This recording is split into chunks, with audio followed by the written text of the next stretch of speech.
आवाज़ आ रही है मेरी सबको? जी मिस आ रही है। ठीक है।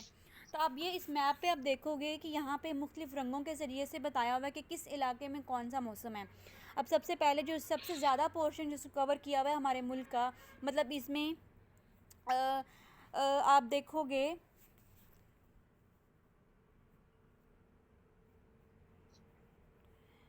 ये वाला सारा हिस्सा जो है ये सिंध वाला हिस्सा है। ये सारा हिस्सा जो है ये बलूचिस्तान का हिस्सा है। ये कुछ यहाँ पे केपी के ये बल्कि ये सब बलूचिस्तान में आ जाएगा। यहाँ से ऊपर की तरफ जाओ जो है केपी के शुरू हो जाएगा। ये पूरा का पूरा जो हिस्सा है ये पंजाब है। तो मतलब हमारे जो 4 प्रोविंसेस हैं तकरीबन वो सारे किस पोर्शन में आ रहे हैं, इस रेड वाले में आ रहे हैं। और ये रेड है क्या, ये पूरा ये है डेजर्ट, मतलब और ये हॉट डेजर्ट है। इस सारे को इसकी किससे इसमें उन्होंने सिग्निफाई किया हुआ है कि जो पूरा का पूरा पाकिस्तान का एरिया है वो मोस्टली मतलब जो मेजॉरिटी एरिया है वो हॉट डेजर्ट पे मुश्तमिल है। अब हॉट डेजर्ट में आगे फर्दर डिवाइड किया हुआ है कि हॉट डेजर्ट में कुछ फर्टाइल लैंड्स भी आ जाती हैं और कुछ इनफर्टाइल लैंड्स भी आ जाती हैं। मतलब कि डेजर्ट्स ऐसे भी होते हैं जहाँ पे कुछ जो फसलें हैं उगाई जा सकती हैं, और डेजर्ट ऐसे भी हैं जो बिल्कुल बंजर हैं। तो वो पूरा का पूरा जो एरिया है वो कवर कर रही हैं, जिसमें सबसे पहले केपीके का कुछ छोटा सा पोर्शन, पंजाब का पूरा इलाका, फिर उसके बाद सिंध का, और उसके पैरेलल साइड पे जो जा रहा है वो है बलूचिस्तान का। मतलब इस तरह से हमारे इतने प्रोविंसेस जो हैं अब इस डेजर्ट की जो है ना आ जाते हैं अंदर। उसके बाद आप देखोगे कि यहाँ पे कुछ ये लाइट कलर का भी है। ये जो लाइट पिंक सा कलर भी है यहाँ पे आपको नज़र आ रहा होगा। ये जो डेजर्ट है ये सब रेड डेजर्ट जो कि इसको सिग्निफाई कर रहे हैं कि यहाँ पे हॉट, मतलब यहाँ पे बहुत ज़्यादा गर्मी है, इसको हॉट डेजर्ट कहते हैं।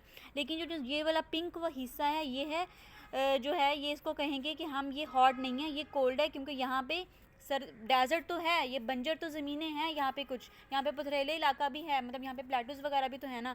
लेकिन क्या है कि यहाँ का जो मौसम है, यहाँ की जो क्लाइमेट है, यहाँ का जो आबो हवा है वो सर्द है, ठंडा नहीं है यहाँ पे। इसको इसलिए कहते हैं कि ये कोल्ड डेजर्ट है। और ये सारा किस वाले प्रोविंस में आ जाएगा, बलूचिस्तान में। ठीक है। उसके बाद आप ऊपर ये वाली साइड देखो, ये जो है ये ब्राउन, यहाँ से यहाँ पे तकरीबन पंजाब ख़त्म होता है, और यहाँ पे आगे रावलपिंडी से, मतलब रावलपिंडी से जो पंजाब का पहाड़ी इलाका है ये यहाँ से शुरू हो जाता है। सॉल्ट रेंज से आगे रावलपिंडी, बाकी सारा मरी की तरफ चले जाओ, क्योंकि ये सारा पंजाब में है ना, तो ये सारा इलाका पंजाब का जो ये इलाका है ये स्टीप वाला है, मतलब ये ढलवानदार इलाका है। यहाँ से ऊंचाई शुरू हो जाती है, सॉल्ट रेंज से शुरू होती है और आगे मरी और बाकी सारे इलाकों तक फैल जाती है। तो इसलिए इसको उन्होंने सिग्निफाई किया हुआ है, ये इसको किससे किया हुआ है कि स्टीप है। और जो यहाँ पे है यहाँ पे हवाएं बहुत ठंडी चलती हैं, और यहाँ पे जो सर्दी का लेवल है, जो टेम्परेचर है कम होना शुरू हो जाता है, माइनस की तरफ जाना शुरू हो जाता है और सर्दी बढ़ना शुरू हो जाती है। यहाँ पे जो बाकी ये वाले इलाके हैं यहाँ पे इतनी सर्दी नहीं है, यहाँ पे पूरा डेजर्ट ही चल रहा है, यहाँ पे प्लेन एरियाज ही चल रहे हैं। लेकिन जो जैसे ही ऊपर की तरफ जाता है सॉल्ट रेंज से आगे यहाँ पे सर्दी शुरू हो जाती है। फिर उसके बाद आप देखोगे कि यहाँ पे पिंक सा कलर है, और जहाँ पे स्टीप जो है वो कोल्ड हो जाती है। ये वाली जो स्टीप एरियाज़ हैं ये इतनी ज़्यादा कोल्ड नहीं है, ये हॉट में ही आते हैं। लेकिन जो ये थोड़े से लाइट पिंक से आ जाते हैं इस तरफ से, ये कौन से इलाके हैं, जो केपीके का सारा इलाका है ये ठंडा इलाका है। जो ये सॉल्ट रेंज वाला हिस्सा है ये इतना ठंडा नहीं है, लेकिन ये क्या है, स्टीप है, ऊंचा है, ये ढलवानदार है, लेकिन ठंडा नहीं है। लेकिन उसके पैरेलल साइड पे जो केपीके का इलाका है स्टीप भी है और ठंडा भी है। ठीक है। उसके बाद आगे आप आगे देखोगे, अब खुद से इसको एनालाइज करोगे तो समझ आएगी वैसे। उसके बाद यहाँ पे जो ये येलो कलर दिया हुआ है, अब इसमें इन्होंने बताया हुआ है कि temperature dry summer hot summer, उन्होंने बताया हुआ है कि जो येलो एरिया है यहाँ पे जहाँ जहाँ पे आपको येलो थोड़ा थोड़ा नज़र आ रहा है ये ड्राई भी है, और यहाँ पे जो है गर्मियों में यहाँ पे गर्मी भी होती है, शदीद किस्म की हो जाती है। अब उसके बाद कहते हैं, उसके बाद दोबारा से ये टेम्परेचर की तरफ आते हैं, जो ये थोड़ा सा लाइट सा ग्रीन सा कलर है, ग्रीन और येलो का मिक्स हुआ हुआ है। ये वाला जो सारा एरिया है ये क्या है, गर्म भी है, लेकिन ये क्या है कि ये जब गर्मी आती है तो ये शदीद गर्म हो जाता है। ये सारा मुल्तान वाला हिस्सा जो यहाँ पे ये जो इलाका है, ये जो इसकी बात कर रहे हैं वो, कि जहाँ पे तकरीबन मुल्तान से आगे बाकी एरियाज शुरू हो जाती हैं, इसकी बात कर रहे हैं कि यहाँ पे इस तरह के रीजन हैं। तो अब इसको अपनी बुक पे देखो, मौसम और आबो हवा 4 अनासर हैं मौसम और आबो हवा के। हरारत, नमी, हवा के दबाव और हवाएं और बारिश। मतलब ये जो 4 चीज़ें हैं ये मौसम को डिफ़ाइन करती हैं और आबो हवा को डिफ़ाइन करती हैं कि यहाँ का इलाका कैसा है। और अब जैसे किसी इलाके में अगर बारिश की औसत ज़्यादा हो तो उसको माना जाता है कि यहाँ पे किस किस तरह की फसलें काश्त हो सकती हैं, और यहाँ का जो इलाका है कंपैरेटिवली बाकी इलाकों से ठंडा होगा। ठंडा इस लिहाज से यहाँ वहाँ पे खुश्क सर्दी नहीं पड़ेगी, लेकिन वहाँ पे क्या होगा कि वहाँ पे इतनी ज़्यादा गर्मी भी नहीं होगी, तो इसलिए वो उसको मॉडरेट टेम्परेचर की तरफ ले जाएगा। फिर उसके बाद आता है मौसम मतजल बाला जो अनासर की मुख्तलिफ़ अरसा के लिए फ़िज़ाई कैफियत का नाम है। जो पहले बताया कि जो मौसम क्या होता है कि कुछ अरसा के लिए या मुख्तसर अरसा के लिए या टेम्परेरी तौर पे आप किसी जगह का जो है वो डिफ़ाइन करना हो कि वहाँ पे बारिश कितनी होती है, वहाँ पे गर्मी कितनी होती है, वहाँ पे सर्दी कितनी होती है, उसको डिफ़ाइन करने के लिए आप मौसम का वर्ड यूज़ करते हो। लेकिन जब आपको उस इलाके की इन चारों अनासर को देखते हुए उसकी सालों साल की जो बतानी हो कि किस तरह का है यहाँ पे सिस्टम या यहाँ की जो आबो हवा है कैसी है, तो उसके लिए आप वर्ड यूज़ करते हो आबो हवा। अब पाकिस्तान की जो है आबो हवा की मौसमी तकसीम, ये आपकी बुक में है ना, कोई रीड करना चाहेगा? आवाज़ आ रही है मेरी? मिस मौसमी तकसीम तो नहीं है, पाकिस्तान की आबो हवा है बस, और आबो हवा के खित्ते हैं। ठीक है। अच्छा, आबो हवा के खित्ते कौन कौन से हैं बताए हुए? बहरी आबो हवा का साहली खित्ता, बड़ी आबो हवा का कम बुलंदी वाला खित्ता, बड़ी आबो हवा का बुलंद वाला इलाका, सतह मुर्तफा बलूचिस्तान का बड़ी आबो हवा का खित्ता और सतह मुर्तफा पोठवार। ठीक है। सबसे के पहला कौन सा है? नीम हारी बरी मैदानी आबो हवा कौन सा है? बहरी आबो हवा का साहली खित्ता। ठीक है, रीड करो। ये मैंने आपको बहुत दफ़ा बताया हुआ कि जो पंजाब का वेस्टर्न हिस्सा है जिसमें बलूचिस्तान प्रोविंस है, वहाँ पे जो प्लेटूज़ हैं, प्लेटूज़ असल में होती क्या हैं? ये पहाड़ और जो प्लेन एरियाज़ हैं उसके आप कह लो कि दरमियान वाली जो जगह है, मतलब जो दरमियान वाले स्टेज पे जगह आए वो प्लेटूज़ कहलाती है। वो ज़मीनी इलाके से ज़मीन से थोड़ी ऊंची होती है लेकिन पहाड़ों जितनी ऊंची नहीं होती है। और दूसरा ये कि उसकी जो जगह है उसकी जगह स्टीप नहीं होती है, ढलवानदार नहीं होती है, उसकी जगह कम ढलवानदार होती है। और उसकी जगह जो है वो इतनी जो है स्मूथ भी नहीं होती है, प्लेन भी नहीं होती है कि आप ना वहाँ पे आप फ़र्ज़ करो कि आप इस तरह कहीं पे बहुत ज़्यादा ऊंचाई वाली जगह आ गई है, मतलब आपसे ऐसी ऊंचाई है कि आप उस पर सीधे चल भी ना सको, और कहीं पे इतनी ज़्यादा गहराई आ जाती है, तो वहाँ पे जो जगह है प्लेन नहीं है, तो वहाँ पे जो इरिगेशन है वहाँ पे वो पहुँच ही नहीं सकती है, मतलब पानी आप आसानी से पहुँचा ही नहीं सकते हो, तो पानी नहीं पहुँचा सकते हो तो वहाँ पे फसलें क्या होनी हैं। और उसके साथ ही उससे आगे मतलब जैसे ही आप उसके पहाड़ी सिलसिले को क्रॉस करो, सुलेमान रेंज को क्रॉस करो, आगे आ जाता है उसका डेज़र्ट, बलूचिस्तान का डेज़र्ट जो सिंध के डेज़र्ट से ठंडा है। जो सिंध वाला डेज़र्ट है वो गर्म है, लेकिन जो बलूचिस्तान का डेज़र्ट है वो ठंडा है। ठंडा क्यों है? क्योंकि उसकी बाउंड्री बन रही है KPK के साथ, जो पाकिस्तान का एक नॉर्दर्न प्रोविंस है और काफ़ी ठंडा है। वहाँ पे टेम्परेचर काफ़ी कम है, माइनस की तरफ चला जाता है सर्दियों में। ठीक है। उसके अलावा आप देखो अब पाकिस्तान के पहाड़ी सिलसिला कि पाकिस्तान के पहाड़ी सिलसिले में किस तरह का जो है वो आबो हवा पाई जाती है।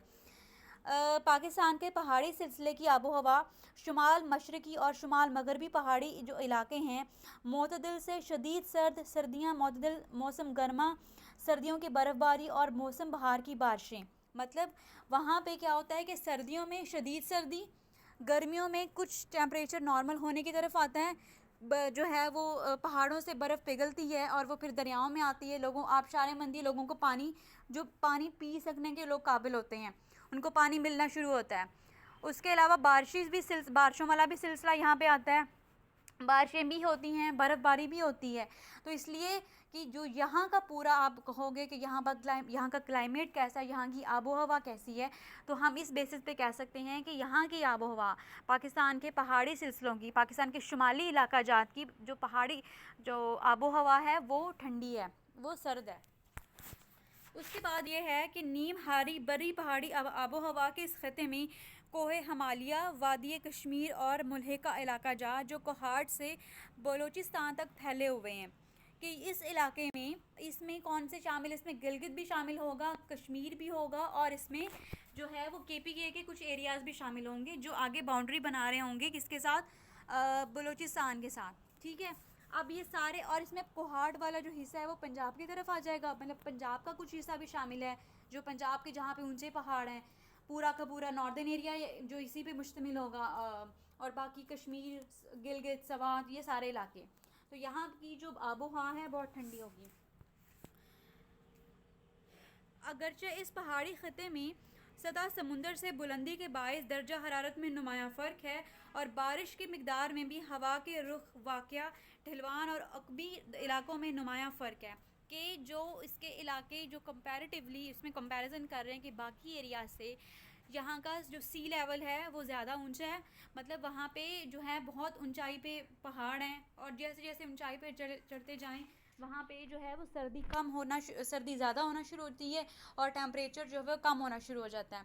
तो इस वजह से भी है कि वहाँ का इलाका इस तरह का है। फिर उसके बाद है, लेकिन मजमूई तौर पर सर्दियों का मौसम शदीद सर्द और बर्फ़बारी आम तौर पर, कि वहाँ पे बहुत सारी सड़कें हैं, जैसे बाबूसर टॉप तक जाने वाली, या बाकी जो ऐसे टॉप या ऐसे पासेस जो एक एरिया को एक पहाड़ी सिलसिले से दूसरे पहाड़ी सिलसिले से कनेक्ट करते हैं, और जहाँ पे कुछ आबादियाँ भी हैं, यहाँ पे कुछ शहर भी हैं, उनको आम तौर पे पास कहा जाता है।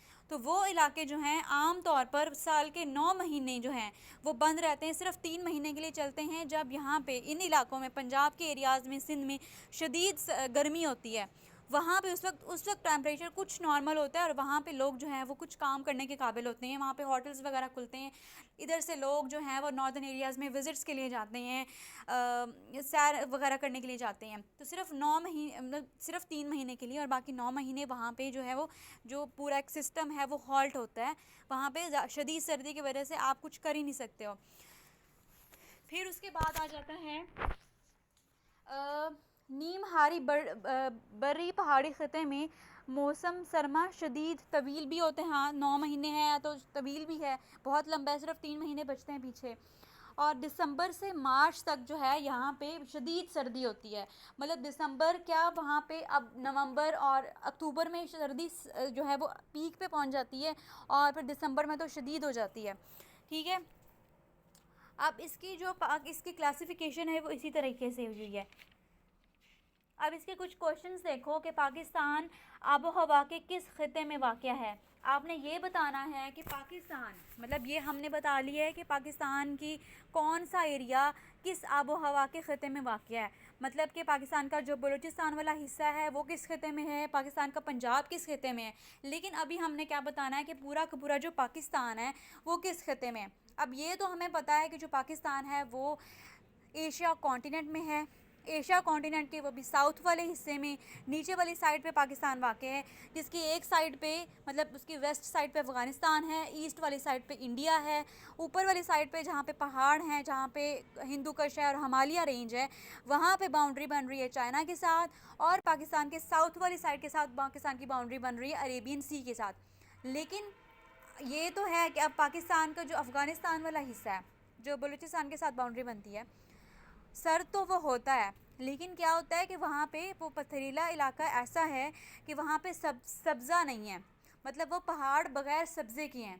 ठीक है, वो उसका इलाका कुछ इस तरह का से है कि वहाँ पे फर्टाइल नहीं है वो ज़मीन, वहाँ के जो पहाड़ हैं वहाँ पे आप इजीली कुछ उगा नहीं सकते हो। लेकिन जो पाकिस्तान का हिंदू कुश वाला हिस्सा है, और जहाँ से वो जो पहाड़ हैं वो सब्ज़ हैं। ठीक है, जो पाकिस्तान का इंडिया के साथ बाउंड्री बनती है, कश्मीर से लेके नीचे जो है वो सिंध तक, जो सारी लंबा हिस्सा पाकिस्तान के बाउंड्री बनती है, पूरी लंबी लाइन एक तरह से। अब वो उसमें कुछ इलाके गर्म भी आते हैं, कुछ सर्द भी आते हैं, और कुछ बहुत ज़्यादा गर्म भी होते हैं, जहाँ पे रेगिस्तान, थर का रेगिस्तान लगता है। तो इस तरह पाकिस्तान एक ऐसी जगह पे वाक़ है जहाँ पे आपको चारों मौसम भी मिलेंगे, और वैरायटी, डाइवर्सिटी है यहाँ के क्लाइमेट में, कि यहाँ का जो क्लाइमेट है पूरा जो साल है ना तो एक जैसा रहता है, मतलब ये ऐसा भी नहीं है कि जो पाकिस्तान का जो पहाड़ी सिलसिले हैं वो 12 महीने ही एक जैसा रहे, मतलब वहाँ पे मौसम 9 महीने के लिए रहता है, लेकिन 3 महीने के लिए बदलता भी है। ठीक है, तो इसलिए पाकिस्तान में, जो पाकिस्तान के क्लाइमेट में काफ़ी डाइवर्सिटी है। ठीक है, उसके बाद आ जाता है कि पाकिस्तान में गर्मियों और सर्दियों की बारिशें किन हवाओं के बायस होती हैं, कि कौन सी हवाएं चलती हैं, मतलब वो कौन सी जो हवाओं का जो सिलसिला होता है जो अफ़गानिस्तान जो इंडिया की तरफ से आता है, जिसको मूनसून, जो पहाड़ी सिलसिला, जो मूनसून का जो सिलसिला है सारा वो इंडिया की तरफ से आता है। ठीक है, और इंडिया की तरफ से आके वो पाकिस्तान के जो एरियाज़ को वो करता है और यहाँ पे बारिशें होना शुरू हो जाती हैं। लेकिन हम इसको कहते हैं कि यहाँ पे जो बारिशें होती हैं वो मूनसून की सेकंड वेव में होती हैं, क्योंकि जो उनकी फ़र्स्ट वेव आती है वो पहले इंडिया का इलाकों में सैराब करती है, वहाँ के इलाके, और सेकंड वेव में आके वो पाकिस्तान में शामिल हो जाती है। ये पाकिस्तान का। ठीक है, उसके बाद आता है ये आप लोगों की बुक में है सवाल क्लास, आवाज़ आ रही है मेरी? कौन सा सवाल? जैसे मैं अभी बताती हूँ, पाकिस्तान में गर्मियों और सर्दियों की बारिशें किन हवाओं के बायस होती हैं? नहीं। ठीक है, अच्छा आपके जो सवाल हैं वो ज़रा मुझे आप उसकी तस्वीर बना के मुझे सेंड कर देना क्लास के बाद, फिर उसमें से मैं आपको ठीक है। कुछ बताऊंगी। और उसमें से आप लोग ये देखना कि अगर आज वाली क्लास में कुछ मिस हुआ है उन क्लासेस उस सवालों में से, तो आपने वो भी मुझे बताना है।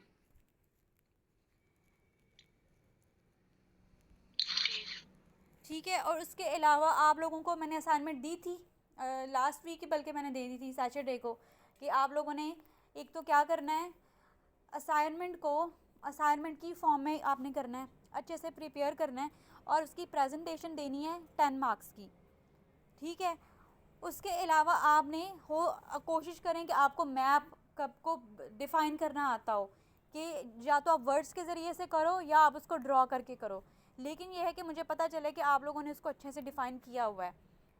आपकी प्रेजेंटेशन ऐसी होनी चाहिए, दोनों की 10-10 मिनट की हो। और उसके अलावा आपको कौन सा अब नेक्स्ट चैप्टर कौन सा है आपकी बुक में, कौन सा चैप्टर है ये इससे नेक्स्ट? मट्टी। जी, सॉइल, अच्छा, मट्टी। पाकिस्तान में मट्टी की तकसीम और उसकी जो है वो कैसे क्लासिफिकेशन हुई हुई है, मतलब मट्टी से मुराद ये है कि पाकिस्तान का कौन सा एरिया फर्टाइल है, कौन सा नहीं है, कौन सा रेतला है, ये सारी मतलब वहाँ पे सॉइल कैसी है वो उस सारे को डिफ़ाइन करेंगे अब नेक्स्ट चैप्टर में। कि हम इस पोर्शन में, पाकिस्तान वाले के इस पोर्शन में हम कितनी चीज़ें पढ़ चुके हैं, ज़रा काउंट करो। पहले वाले चैप्टर में हमने पढ़ा है कि पाकिस्तान की फ्रीडम मूवमेंट को, पाकिस्तान कैसे बना, क्या क्या मुश्किलात थी, पॉलिटिकल स्ट्रगल कैसे की, सोशल स्ट्रगल लोगों ने कैसे की पाकिस्तान बनने के बाद, या पाकिस्तान बनने से पहले जो लोग किस तरह से माइग्रेट करके आए, अपने सब कुछ छोड़ छाड़ के आए, मेन पॉलिटिकल इवेंट्स कौन से हैं, उनकी टाइमलाइन आप लोगों ने करवा दी होगी सबमिट। ठीक है, उसके बाद हमने उसका सेकंड जो पोर्शन है कि पाकिस्तान बनने के बाद सिचुएशन क्या थी, उसके बाद आ जाना है हमने पाकिस्तान के फ़िज़िकल फ़ीचर्स क्या हैं, पाकिस्तान के फ़िज़िकल फ़ीचर से मुराद के पाकिस्तान की जियोग्राफी के, पाकिस्तान किस तरह से डिवाइडेड है, किन किन इलाकों में, और पाकिस्तान की बाउंड्री किन मुल्कों के साथ बन रही है, और पाकिस्तान की जो पोजीशन है, पाकिस्तान की जो जियोग्राफिकल लोकेशन है वो उन मुल्कों के लिए और पाकिस्तान के लिए उस जगह पे मौजूद होना कितना इम्पोर्टेंट है, कि पाकिस्तान किस तरह से अपनी जो इकॉनमी को स्ट्रॉन्ग कर सकता है, अपनी इस पोजीशन का, अपनी इस जगह का फ़ायदा उठाते हुए, अपनी लोकेशन का फ़ायदा उठाते हुए। ठीक है, और अब तो ये कि पाकिस्तान का क्लाइमेट कैसा है, मौसम कैसा है। कुछ सवाल हो, कुछ सवाल पूछ लें अगर पूछना है, कुछ समझ ना आया हो फिर से पूछ लें।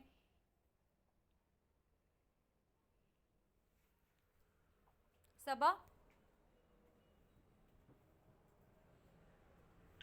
जी मिस। अगर कुछ समझ नहीं आया तो पूछ लो।